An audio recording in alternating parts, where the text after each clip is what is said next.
There's a specific moment when you realize the man you're looking at used to be someone else entirely. Not in the way people naturally evolve, not in the gradual transformation that comes with experience and age, but in a fundamental erasure of identity that happens so slowly, so systematically, that by the time anyone notices, the original person has already disappeared. I'm talking about what marriage does to men who enter it with fire, with ambition, with a distinct sense of self, and exit it as hollow replicas performing a script written by someone else.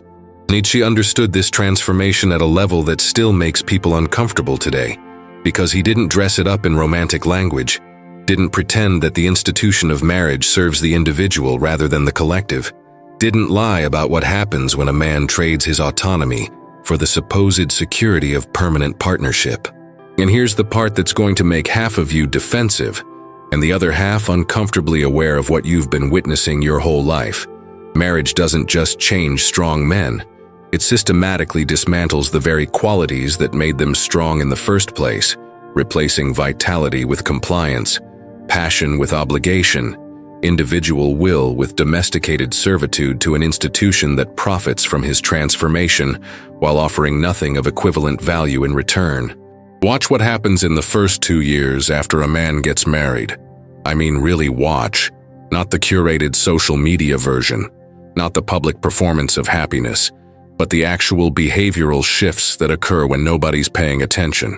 The edges start to soften, the risk tolerance drops, the conversations become predictable, the interests narrow, the social circle contracts, the ambitions recalibrate downward towards safety and stability.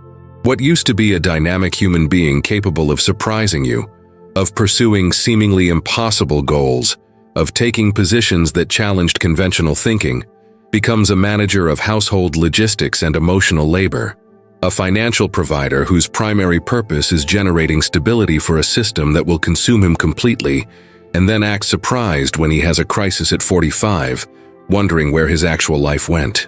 This isn't evolution. This isn't maturity.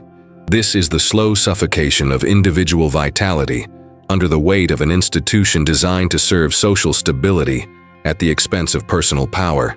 Nietzsche called marriage the grave of trust and vivacity, and every time I see a formerly vibrant man reduced to discussing mortgage rates and home improvement projects with the enthusiasm of someone describing a terminal diagnosis, I understand exactly what he meant. The really insidious part is how this transformation is sold as personal growth, as becoming a better man, as evolving beyond the supposed selfishness of individualism into the enlightened state of partnership and commitment. Bullshit. What's actually happening is a systematic domestication process where masculine vitality, that dangerous, unpredictable, creative force that builds civilizations and breaks through limitations, is channeled into safe, predictable, socially acceptable forms that pose no threat to the established order. Marriage as an institution doesn't want strong men. It wants reliable men, compliant men, men who will sacrifice their individual will on the altar of domestic harmony and call it love. And the tragic part is that most men enter this arrangement genuinely believing they're choosing it, not recognizing that they've been programmed from childhood to see marriage as the inevitable destination of successful masculinity, the proof that they've achieved adult status, the box they need to check to be considered fully human rather than some perpetual adolescent incapable of commitment. Nietzsche spent considerable energy examining what he called the herd mentality, the way human beings unconsciously adopt the values and behaviors of the collective rather than developing their own individual ethos. And nowhere is this herd mentality more obvious, more compulsory, more violently enforced than in the realm of marriage and partnership. A man who remains unmarried past a certain age is viewed with suspicion, assumed to be deficient in some fundamental way, incapable of the commitment that supposedly defines mature masculinity. A man who gets divorced is seen as a failure, someone who couldn't maintain the basic social contract that holds society together. But a man who gets married, who stays married, who performs the role of devoted husband even as his individual vitality withers and dies, he gets social approval, gets to be seen as responsible and mature and fully actualized. The fact that he's had to kill essential parts of himself to achieve this status doesn't matter. What matters is that he's complied with the herd's expectations, that he's made himself safe and predictable and useful to a system that has no interest in his individual flourishing beyond his capacity to generate economic stability and social conformity. Let me describe a pattern you've definitely seen but maybe never articulated.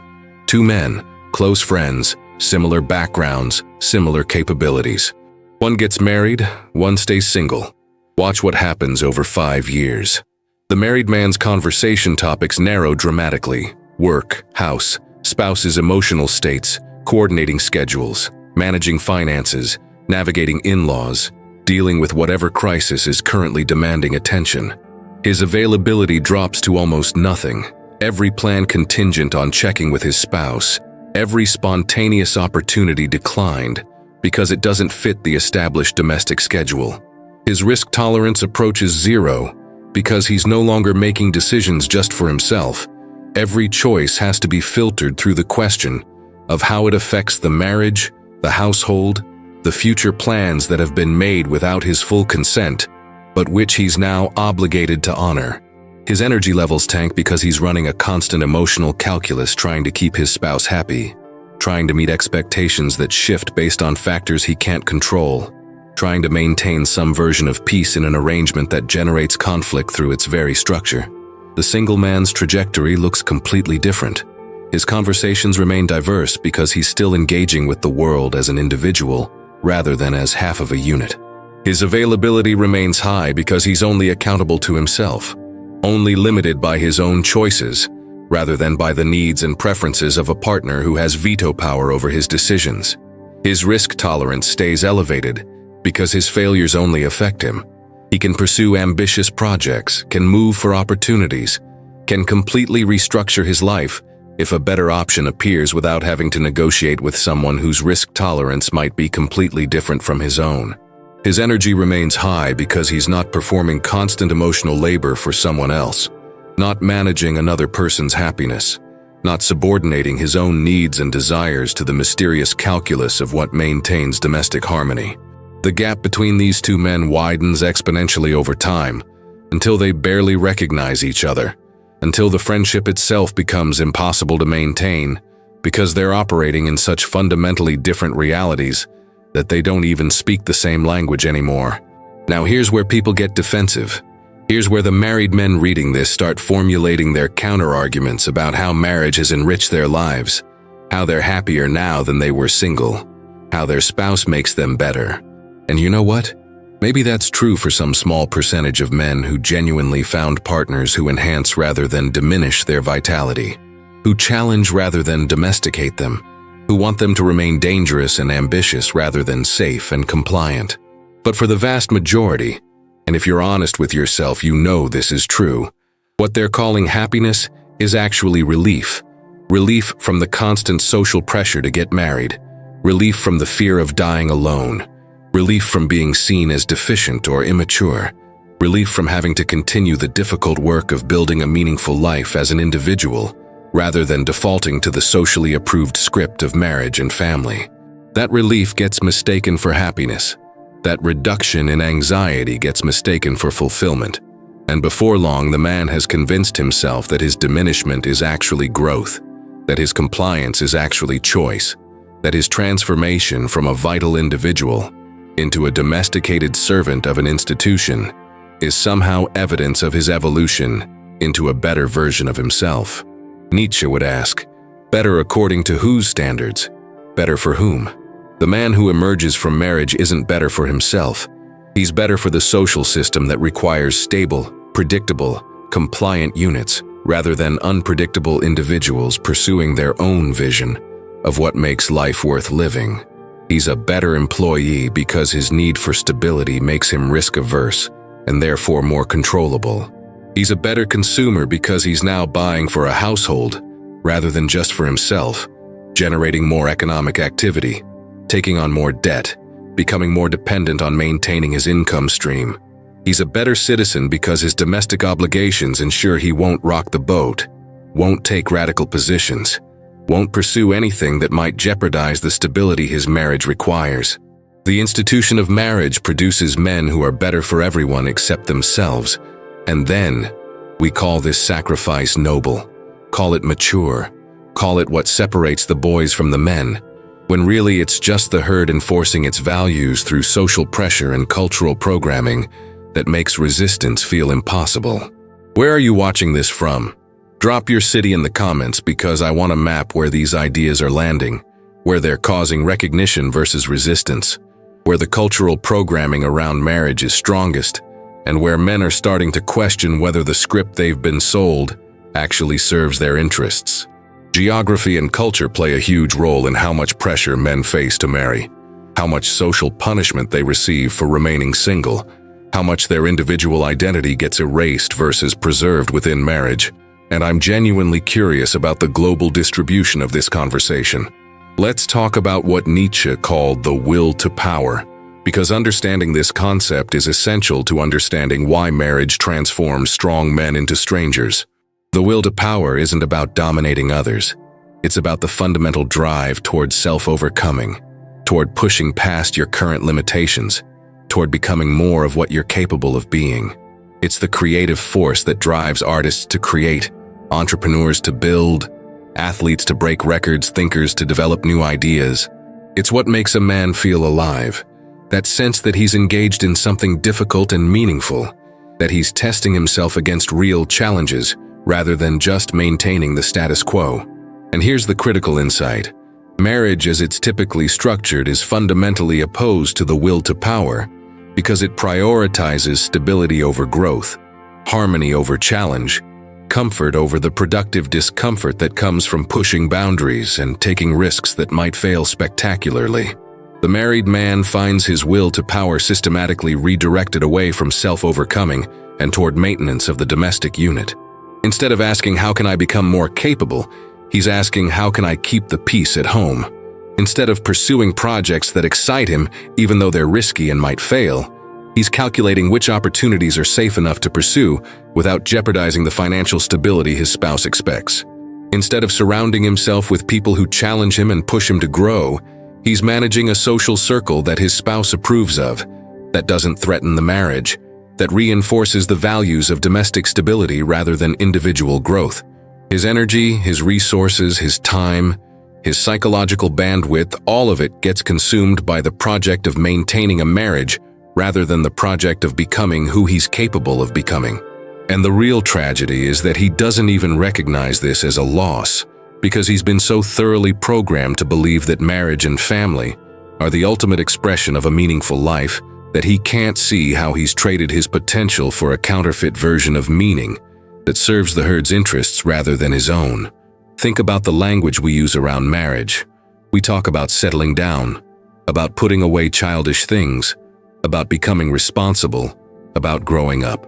Notice how all of this language frames marriage as an endpoint, as the conclusion of personal development, rather than as one option among many for how to structure your life. Notice how it positions everything that came before marriage as somehow less serious, less valuable, less mature than what comes after. Notice how it assumes that individual pursuits are inherently selfish or immature, while sacrificing those pursuits for domestic stability is noble and admirable. This linguistic framework does enormous work in programming men to see their own diminishment as growth, to interpret the death of their individual vitality as evidence of their evolution into mature masculinity. Nietzsche understood that language shapes reality, that the words we use to describe experience determine how we understand that experience, and the language around marriage is specifically designed to make men celebrate their own domestication. Here's what nobody wants to acknowledge openly, but everyone recognizes. When they're being honest, the qualities that make a man attractive as a potential husband are often the exact opposite of the qualities that make him effective as an actual husband. Women are attracted to confidence, ambition, independence, a certain dangerous edge that suggests this man is capable of things beyond the ordinary. But once the marriage is established, those same qualities become problems to be managed. The confidence becomes arrogance that needs to be checked. The ambition becomes selfishness that needs to be balanced against the relationship's needs. The independence becomes emotional unavailability that needs to be corrected. The dangerous edge becomes instability that needs to be smoothed out. What was attractive in courtship becomes threatening in marriage, and the man finds himself in an impossible position where the very traits that made him desirable are now the things he's supposed to suppress or eliminate for the sake of domestic harmony. This creates a fundamental dishonesty at the core of many marriages. The man is constantly performing a version of himself that's acceptable to his spouse while suppressing the parts that aren't. And over time, the performance becomes so habitual that he forgets he's performing. He actually starts to believe this domesticated version is who he really is. That the ambitious, independent, dangerous person he used to be was immature or unbalanced. That his transformation into someone safer and more predictable is growth rather than capitulation. The wife, meanwhile, is managing her own disappointment that the exciting man she married has turned into someone boring and predictable, not recognizing that she's been actively encouraging this transformation every time she punished his independence or demanded he prioritize the relationship over his individual pursuits. Both parties are trapped in a dynamic neither fully understands, both unconsciously working to undermine the very qualities that brought them together in the first place, both wondering why the passion is gone, why the relationship feels more like a business arrangement than a romantic partnership, why they sometimes look at each other across the dinner table and think, who the fuck is this stranger I'm sharing my life with? Nietzsche talked about the death of God as a cultural moment, when humanity lost its transcendent meaning structure and had to figure out how to create meaning in a godless universe. But there's a parallel process that happens on the individual level. When a man gets married, the death of his individual will as the organizing principle of his life. Before marriage, a man's decisions are oriented around his own values, his own goals, his own vision of what makes life worth living. He's the author of his own story, the central character in his own narrative, the one whose needs and desires and dreams determine the direction of his life. After marriage, all of that gets subordinated to the needs of the relationship, to the project of building a life together, to negotiations and compromises that ensure neither party is too unhappy, even though both are probably less fulfilled than they would be making uncompromised choices. His individual will doesn't die all at once. It's a slow erosion, 1,000 small concessions, a gradual acceptance that his life is no longer entirely his own, that he's now part of a unit whose needs supersede his individual desires. This transformation would be tolerable if it was freely chosen, if men entered marriage with clear understanding of what they're sacrificing and genuine conviction that what they're gaining is worth the cost. But that's not how it works. Most men enter marriage through a combination of biological programming, sexual desire leading to romantic attachment, leading to the assumption that marriage is the natural next step, social pressure, the expectation that successful men get married and start families, and limited imagination, the inability to envision alternative ways of structuring a meaningful life, because every model they've been shown assumes marriage as the foundation. By the time they're standing at the altar making vows to forsake all others and commit themselves to this one person for the rest of their lives, they haven't genuinely examined whether this arrangement serves their interests. They've just followed the script they were given, checked the box they were told to check, done what everyone expected them to do. And then 5 or 10 years later, they wake up wondering how they ended up here, why they feel so trapped, why the life they built feels like it belongs to someone else. Let me be very specific about the mechanics of how marriage transforms men, because this isn't abstract philosophy. This is observable behavioral change that happens according to predictable patterns. First, there's the social circle contraction. The married man's single friends drift away because their lifestyles are incompatible, because spending time together highlights everything the married man has given up, because his availability is so limited that maintaining the friendship requires more effort than it's worth.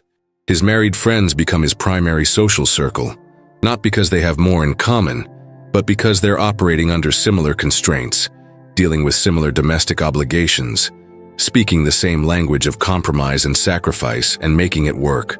This social circle reinforces the values of domestic stability, celebrates the men who are good husbands, which means compliant and devoted and fully integrated into the domestic unit, subtly or not so subtly judges the men who are still trying to maintain some independence or individual identity as selfish or immature or bad husbands.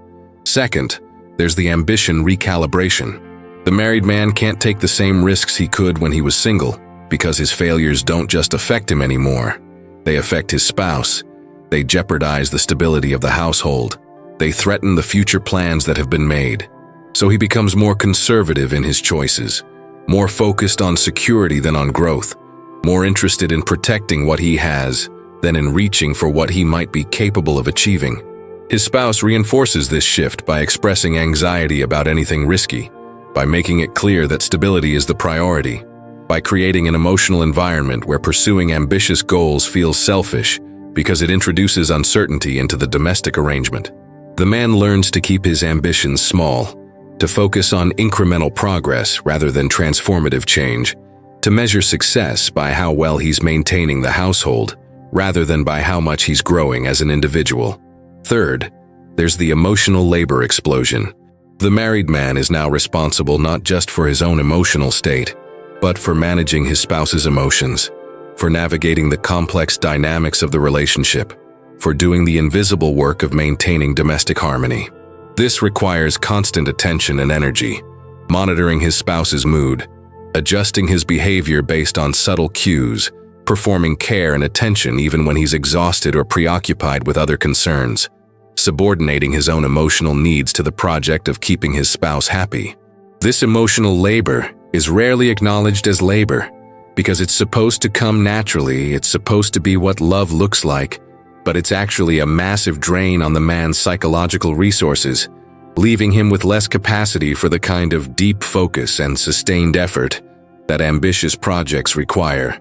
He becomes emotionally exhausted in a way he never was when he was only responsible for himself, and this exhaustion gets interpreted as maturity, as him finally learning to be emotionally available, when really it's just the depletion that comes from constantly performing care work for someone else at the expense of your own needs and interests. Fourth, there's the identity merger. The married man stops being introduced as himself and starts being introduced as someone's husband, as part of a couple, as a unit rather than an individual. His preferences are assumed to align with his spouse's. His availability is assumed to be contingent on her schedule. His decisions are assumed to be joint decisions rather than individual choices. This linguistic and social erasure of his individual identity happens so gradually that he doesn't notice until he's completely absorbed into the role of husband, until he can't remember the last time someone asked what he wanted, without assuming it would be negotiated with his spouse, until he realizes he's lost the ability to make decisions without running them through the filter of how they'll affect the marriage. His individual identity doesn't disappear entirely, but it gets subordinated to his identity as a husband, and over time, that subordination becomes so complete that he can't separate who he is from who he is in relation to his spouse. Nietzsche would recognize all of this as the triumph of slave morality over master morality. Slave morality values security over excellence, harmony over achievement, compliance over individual will, comfort over the productive suffering that comes from pushing boundaries and testing limits. Master morality values self-overcoming, the pursuit of excellence regardless of cost, the willingness to suffer for something meaningful, the creation of individual values rather than adoption of collective values. Marriage as an institution is fundamentally aligned with slave morality because it requires men to subordinate their individual will to the needs of the collective, to value domestic stability over personal growth, to measure success by how well they've integrated into the herd, rather than by how far they've pushed beyond the herd's limitations. The strong man who enters marriage with master morality gets systematically converted to slave morality through 1,000 small lessons about what's acceptable and what isn't, what makes him a good husband and what makes him selfish, what serves the relationship and what threatens it. The really brutal part is that this conversion is sold as moral growth, as him becoming a better person, as evolution beyond the supposed selfishness of individualism into the enlightened state of partnership and commitment. But Nietzsche would ask, better according to whose standards? The standards of the herd, which needs stable, predictable, compliant men who won't challenge the established order. The standards of an institution designed to serve social stability at the expense of individual vitality. The standards of a collective morality that punishes excellence and celebrates mediocrity, that positions ambition as selfish and sacrifice as noble, that makes men ashamed of their will to power and proud of their willingness to subordinate themselves to forces they don't control and didn't consciously choose. The married man becomes a better servant of the herd's interests, while becoming a worse version of what he might have been if he'd maintained his individual will as the organizing principle of his life. Let's examine what happens to a man's relationship with himself after years of marriage, because this is where the transformation becomes most obvious and most tragic. The unmarried man, especially if he's used his freedom well, maintains an ongoing relationship with his own potential. He's constantly asking himself what he's capable of, what he wants to create or achieve or become, what challenges he wants to take on, what version of himself he's working toward. He's engaged in the project of self-overcoming that Nietzsche identified as the fundamental expression of the will to power. His mistakes and failures are his own. His successes and achievements are his own. His life is his own creation, rather than a compromise negotiated with someone else's needs and preferences. The married man, by contrast, loses that direct relationship with his own potential, because everything gets filtered through the question of how it affects the marriage. He stops asking, "What do I want?" and starts asking, "What do we want?" Stops pursuing what he's capable of and starts managing what's acceptable. Stops creating his own life and starts maintaining a life that's been constructed through negotiation and compromise with someone whose values and priorities might be fundamentally different from his own. This shift shows up in subtle ways that accumulate over time. The married man stops having opinions about things that don't directly affect the household, because having opinions requires energy, and defending those opinions in the face of disagreement requires even more energy. And he's learned that it's easier to just adopt whatever position maintains domestic harmony, rather than insisting on his own perspective. He stops pursuing interests that his spouse doesn't share, because pursuing those interests alone feels selfish, feels like he's choosing something over the relationship, feels like evidence that he's not fully committed to the marriage. He stops challenging himself in ways that introduce uncertainty or risk, because his spouse's anxiety about those challenges creates an emotional cost that outweighs whatever benefit he might get from the challenge itself. He becomes smaller, more cautious, more predictable, more focused on not making waves than on making something meaningful. And he tells himself this is growth, this is maturity, this is what it means to be a good partner, when really it's just the slow death of individual vitality under the weight of an arrangement that profits from his diminishment. Nietzsche wrote that man is something to be overcome, that we're not endpoints but transitions, that our purpose is to push beyond our current limitations towards something higher and more capable. But marriage, as it's typically structured, is fundamentally opposed to this project of self-overcoming, because self-overcoming requires risk, requires the possibility of failure, requires prioritizing growth over stability, requires making choices that might hurt or disappoint, or inconvenience your partner in service of becoming more of what you're capable of being. The married man can't pursue self-overcoming without constantly negotiating with someone who might not share his vision, who might not value growth over comfort, who might prefer him to remain stable and predictable, rather than constantly pushing boundaries and testing limits. So he stops pursuing self-overcoming and starts pursuing maintenance, stops trying to become something more and starts trying to keep what he has, stops looking forward with ambition and starts looking around with anxiety about protecting the domestic stability he's built. The transformation from strong man to stranger happens when he looks in the mirror and doesn't recognize the person looking back, when he realizes the ambitions he used to have feel like they belong to someone else, when he catches himself in moments of genuine desire for something outside the domestic arrangement and immediately suppresses it, because expressing that desire would create conflict or disappointment, or evidence that he's not fully satisfied with the life he's built. He's become a stranger to himself, operating according to values he didn't choose, pursuing goals he didn't set, living a life that serves purposes he never consciously examined. And the truly tragic part is that he can't even talk about this honestly, because admitting dissatisfaction with marriage is treated as moral failure. Admitting he misses his old life is seen as evidence he's not committed to his spouse. Admitting he feels trapped is positioned as him being selfish or immature, rather than as a legitimate response to an arrangement that systematically undermines individual vitality in service of collective stability. But here's what Nietzsche understood and what every man needs to hear. You're not obligated to continue being a stranger to yourself. You're not required to maintain an arrangement that's killing your individual will. You're not morally bound to sacrifice your potential on the altar of domestic harmony. Just because you once made promises you didn't fully understand. The sunk cost fallacy applies to marriages just like it applies to business ventures. The time you've already invested doesn't obligate you to continue investing time in something that isn't serving your growth. This doesn't mean every unhappy marriage should end. It means every marriage should be consciously examined, rather than unconsciously maintained. Should be a choice you're actively making rather than a default you're passively accepting. Should serve your individual flourishing or at minimum not actively undermine it. And if examination reveals that your marriage is slowly killing who you're capable of becoming, if it shows that you've traded your vitality for stability that isn't even making you happy, if it demonstrates that you've become a stranger to yourself in service of an institution that profits from your transformation, then you have not just the right, but the responsibility to reclaim your individual will, even if that means disrupting the domestic arrangement you've built.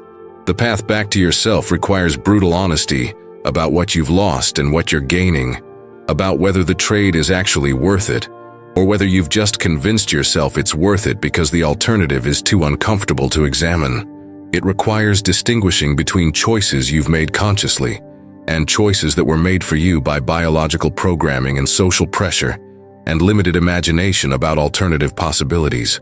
It requires asking whether the person you've become in marriage is who you want to be, or just who you've been shaped into by an institution that values compliance over vitality. And most importantly, it requires reclaiming your will to power, your drive towards self-overcoming, your commitment to becoming more of what you're capable of being regardless of whether that serves the marriage or threatens it, regardless of whether your spouse supports it or opposes it, regardless of whether the herd celebrates it or condemns it. Nietzsche remained unmarried his entire life, and this wasn't because he couldn't find a partner or because he was incapable of commitment. It was because he recognized that the institution of marriage as it existed would have undermined the work he was put on this planet to do, would have consumed the resources and energy and focus he needed to develop his philosophy, would have turned him into someone serving the herd's interests rather than pursuing truth regardless of where it led.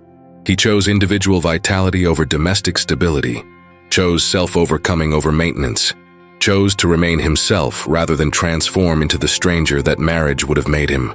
Whether that was the right choice is something each man has to decide for himself, but the fact that it was a conscious choice, made with clear understanding of the costs and benefits, rather than an unconscious capitulation to social programming, is what made it an expression of genuine power rather than weakness.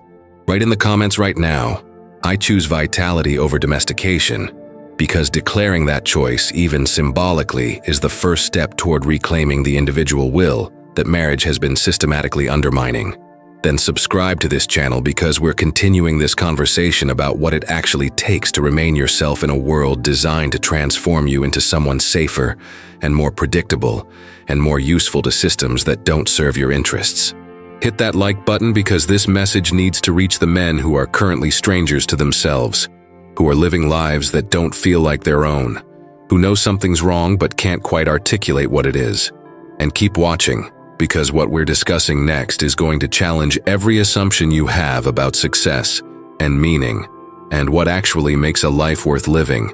And you need to hear it before you make another decade of choices you haven't genuinely examined.